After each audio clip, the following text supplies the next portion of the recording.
right, so this is a Eureka Mite. This is a newer machine that they've made, as you can see with the updated logo. This vacuum I purchased to replace an older Eureka Mite, which is probably about 15 years old. And I currently use that one at work in an industrial environment.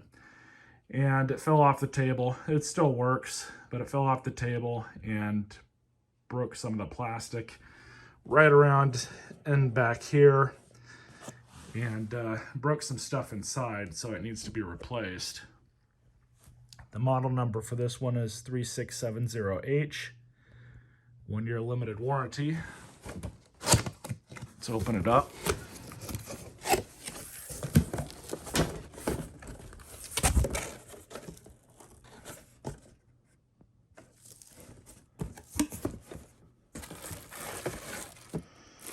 Pull out the accessories first. Owner's manual. Here's the hose.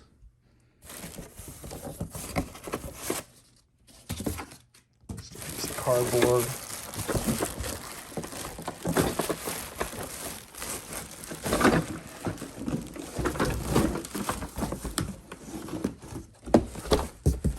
Still have some stuff in here.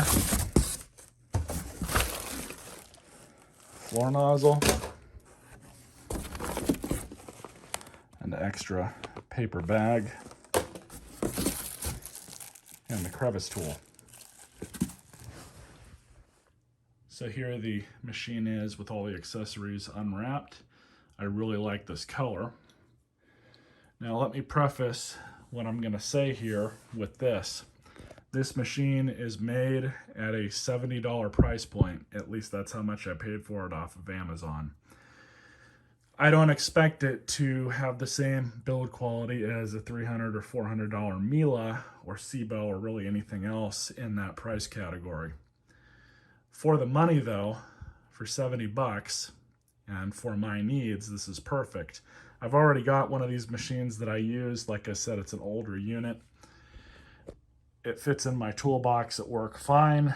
I know that these newer ones have a little bit more powerful of a motor. I think the one I have only has like a 6 or 7 amp motor, and these I believe have 10. So there's a little bit more power, which honestly can make all the difference. But overall, these machines are decent for how much you're going to be paying for them.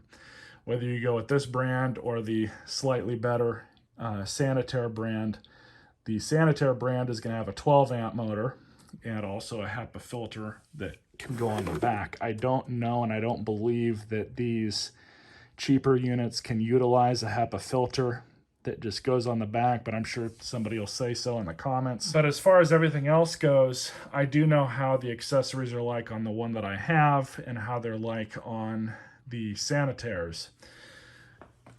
These accessories that they give you with this are nothing to write home about. In fact, I have never seen a cheaper chintzy set of accessories ever on any cheap vacuum I've ever owned. These extension wands, they're compression fitted, of course, but you can see how thin they are. And I mean, they're fairly sturdy for what they are, but you can definitely flex them a little bit. Time will tell if these last. I'm not going to be using these to begin with, because the one that I have at work, I use a Nilfisk extension wand with a Nilfisk, or floor tool rather, sort of like this one, but much better quality. So this stuff isn't even going to go to work with me. It's probably just going to go in with the rest of my vacuum accessories that I have. But yeah, both of these wands are just very cheap. And I noticed that right when I pulled them out of the box. The thickness of the plastic is about half as thick as it would be normally on any other vacuum. Even same with the crevice tool. The crevice tool itself, it seems pretty cheap. I will end up using this, but the crevice tool, what I do like about these machines is it goes right there into the handle. And then you have a 2-in-1 tool, which on my other one, I have one similar to this. I'm not a big fan of it. I mean, it's there, it's convenient, and you can stick it in the back just like this, but the bristles, and even on this one, they're not really all that great either, but I don't really use this tool anyways. At my job, what I mostly use is the hose just like this, or I use the crevice tool at the end of it, or I'll use my Nilfisk accessories for cleaning up a floor. Let's take a look at the hose and wand. Now, the one thing I don't like about these, and it seems like every bargain cheapo canister that you can get has this elbow in the middle of the wand. Now, I get why they did that. It's because it's more ergonomic. But what that causes is a restriction. And sometimes you can get debris that will build up here, and it is not exactly easy to get it out of there if you get a clog. And if you do get a clog on one of these, it's going to be right here. Now, the Bissell Zing and other similar machines are a little different because there's more of a curve. So this isn't much of an issue on those machines, at least from what I've seen. I have a Bissell Zing myself, and that one's pretty decent. I've never had that issue with it clogging. Now, the one that I've got at work of this, I have had that issue a couple times. I didn't buy a Zing because it wouldn't have fit my needs. It wouldn't fit in my toolbox. So that's why I didn't go with the Zing. Now, the hose itself is crush proof. Now, I do have an off-brand hose for that machine at work because I was not provided the proper hose for it when I picked it up. But this one, I can tell, is much better quality than that one, and that one that I have is aftermarket. So that's one thing that this one has going for it, and I will be using this hose with that machine, with this machine for sure, just because the quality is much better. One thing that I do find funny though is went through the hassle of making sure the plastic is the same color as the machine. It's a nice touch, but is it really necessary? Not really. So as I said earlier, you get one bag. It's a paper bag. I have a bunch of paper bags at work that I use, and I do fill these up pretty quick. Now, I didn't go with a Hoover Porta-Power or a Riccar Super Quick, I think is what they're called, just because the dust bags that you use are like half this size. This is about as small as I wanted to go. Of course, the Zing would have been the next option I would have used. But even this, I think the bag's probably a little bit bigger, if not about the same. It's kind of hard to tell. So when I run out of bags, paper bags, whatever, I'm gonna get some HEPA bags. So now we have the floor tool, standard floor tool. It's either gonna be one of these on any vacuum, or it's gonna be one like the Bissell Zing gets. So at the bottom, you have a brush. There is no squeegee, but you do have a little felt strip here. The elbow itself spins around 360 degrees. And then you have a little bit of movement here. So, you know, that's not too bad. Definitely not for the price point. The wheels themselves appear to be plastic, so there's no rubberization here. And of course you have the button for the brushes. And that just brings these brushes down.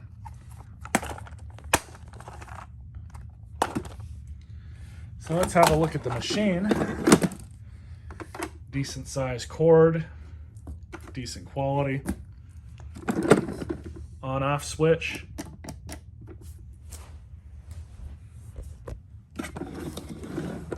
Seems to move back and forth okay. But of course, when you do want to use it, you want to make sure that that is unlocked.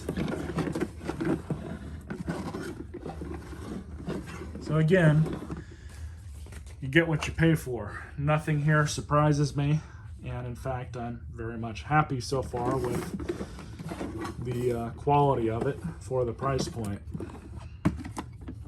Let's check the bag out. Same kind of bag, obviously. These do feel like they're microlined, so maybe that's saying something. Maybe these will filter a little bit better than the cheap ones that I have already. No filtration inside to be spoken of. You just get a foam filter. A little bit better than the one that's in my other machine because this one's 2-layer. The other one that I have is just this material. And there's the motor, suction fan. So with these, it's very important to keep this filter clean. And depending on how much you use your machine, you want to clean that filter. And I believe these are washable at least probably once or twice a month or every other month. Just because that suction motor's right there. Definitely don't run these without a bag. You'll kill the vacuum very quickly. Bag goes in just like this. Line it up. And the door goes right over. And what's nice about these bags is they have these gaskets on them, so they won't really leak around the collar too much. Now they are paper bags, so they are going to leak some fine dust and particulate into the inside of the machine. You'll see that if you're using paper bags, that's normal. HEPA bags, if you choose to use those, you very likely will not have that issue at all. So here's the data plate. As I said earlier, it's got a 10 amp motor in it. Focus. And it's interesting for parts service info, they give you a hotline to call. Made in China, of course, no surprise there. Overall, it feels like they've cheapened some of these machines out a little bit compared to the one that I've got, which is an older one, as I've said. The fit and finish, the plastic seems to have gone down. That's just kind of the nature of everything these days. I guess I can show you guys the wheels. Now, one thing that I don't like about these cheaper machines is they have wheels that just lock in place. They're compression fitted almost, but they've got tabs on them, and that's kind of what you get. Now, you can alleviate some of that noise if it bothers you just by very carefully getting a screwdriver and a little bit of multi-purpose grease, sticking it in there, rotating it a little bit every so often. That'll take care of some of the noise. You don't need to use a whole lot, but that's what I've done on the one that I have at work, just to kind of help with the longevity of these wheels. But they seem to spin okay. I mean, good enough. It'd be really nice though if I could somehow mod it to accept ball bearings, but you know, I know that's not possible. But let's go ahead and plug this thing in and see how it sounds. So here it is all put together and plugged in. And one good thing about these accessories here is how lightweight everything is. It's not too bad for that. Now the swivel neck does appear to work okay.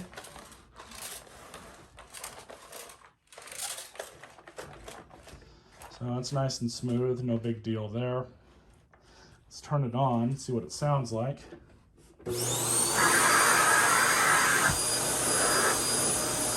Plenty of suction control.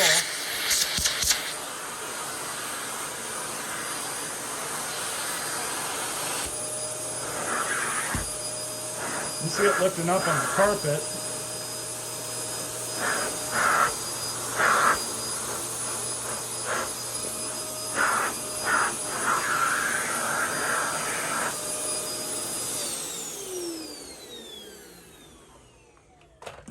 It is pretty quiet though. Kind of surprised they've left what sound deadening in there as they have. But now I'm gonna disassemble all this. Got to clean up my Roomba so you guys will see that.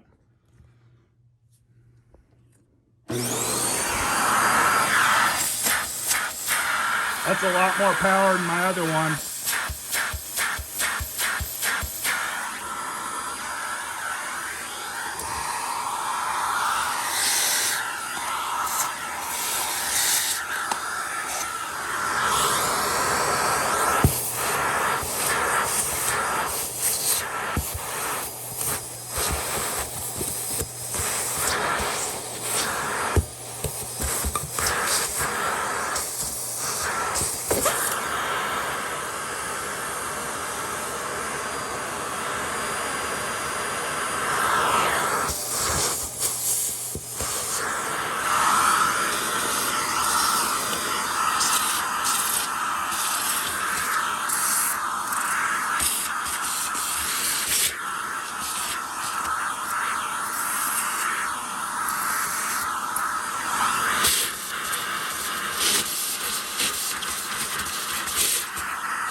So as I already said, the amount of power that this one puts out compared to my old one, there's definitely a difference.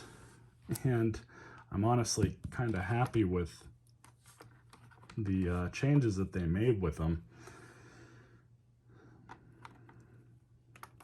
So I would say at this point in time that so far $70 for this was actually a pretty good deal. It seems to do a decent enough job. I suppose if I have any issues with it, I'll do some sort of update video on it, but all in all, I think it's going to work out just fine. Hope you guys enjoyed this video and stay tuned for more.